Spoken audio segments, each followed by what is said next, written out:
Many millennia ago, the god Aion created Atreia, a vibrant planet with lush landscapes and bountiful pastures as far as the eye could see. The glorious Tower of Eternity provided everything we needed for a happy and carefree life. However, this would not last. The Drakan were terrifying creatures. Their thirst for power was insatiable. Aion created these imposing creatures to protect Atreia, but couldn't have foreseen how they would evolve. The Drakan became the Balaur, a new species hell-bent on dominating Atreia. Aion sought to counter the advancing Balaur by blessing some humans with divine power. They became known as Devas.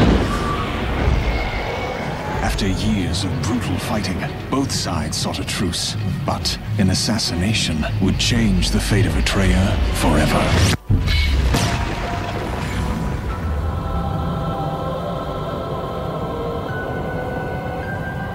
Atreia is now divided into two halves, Elysia and Asmodai. The light from the nearby star bathes Elysia in glorious energy, enabling its inhabitants, the Elyos, to prosper.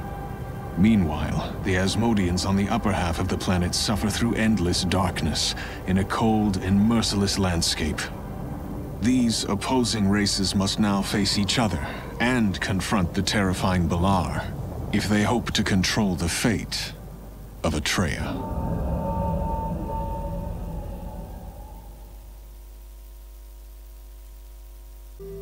The Cataclism took everything from us. It took away light and warmth. It took away the verdant fields of home. It took our joy and laughter. But we Asmodians are survivors. The cold, the darkness made us stronger. Our new lands were testing us to see whether we were fit to survive and thrive. Lord Asfel and the other surviving Empyrean lords guided us as we built the great city of Pandemonium and tamed the harsh land of Asmodai. We saw mysterious fissures appear in the sky from time to time. We did not know what the Elyos were until they arrived. They looked as we once did before the Cataclysm changed us. They came to conquer, to finish what they started when they destroyed the Tower of Eternity. The Elyos leader Deltrus and his legion scurried from hiding place to hiding place across Morheim, slaying our brothers and sisters as they went.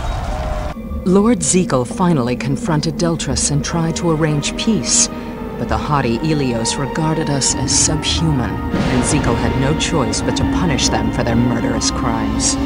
Asmodai was peaceful once more, but for how long? Across Pandemonium, whispers became speeches, and speeches became demands for action. Lord Asfel declared that this new challenge, like all the hardships we'd faced, would test us and make us even stronger. The call to arms went out across Asmodai. We formed a new legion and marched to the other side of the fissures, a chaotic place called the Abyss. We built a fortress there and hunted for the Elyos. And there we found our ancient enemies, the Balaur. They came in waves against our primum fortress, but we held strong. In a flash, the Elyos came to our fortress walls when we were weary from a long Balaur siege. Under their leader, Lord Kaizenel, they were overwhelming. Despite our bravery, the fortress we guarded for so long was crumbling before our eyes. But even as we despaired, our leaders had one trick left. Lord Lumiel activated a great force field that pushed the Elyos traitors back into the depths of the Abyss, where they belong. The Elyos Lord Kaizenel retreated in shame, the battle cries of the Asmodian Devas echoing in his ears. Once again, the Elyos tried to take us by surprise, and once again, they'd failed. But even as we chanted thanks to the Shadem Lords for our victory, we knew that the war, The true test of strength between Asmodee and Elysia had just begun.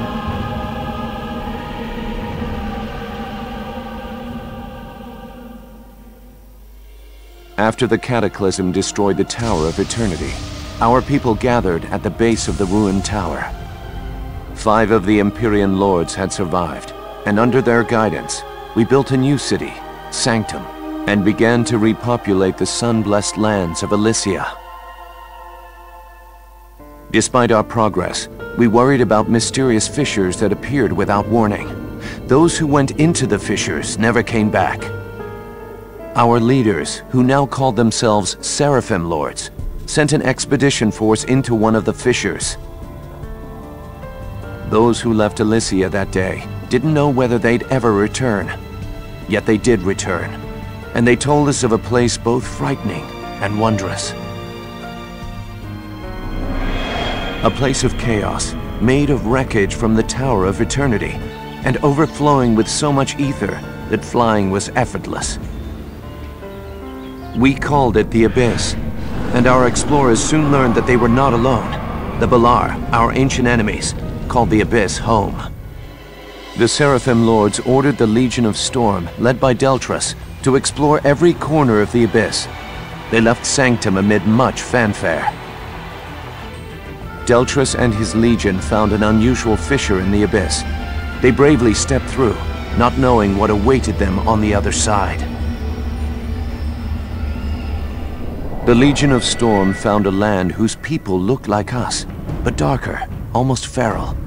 Deltrus wondered, could these be survivors from the Cataclysm? The people who called themselves Asmodians approached the Legion.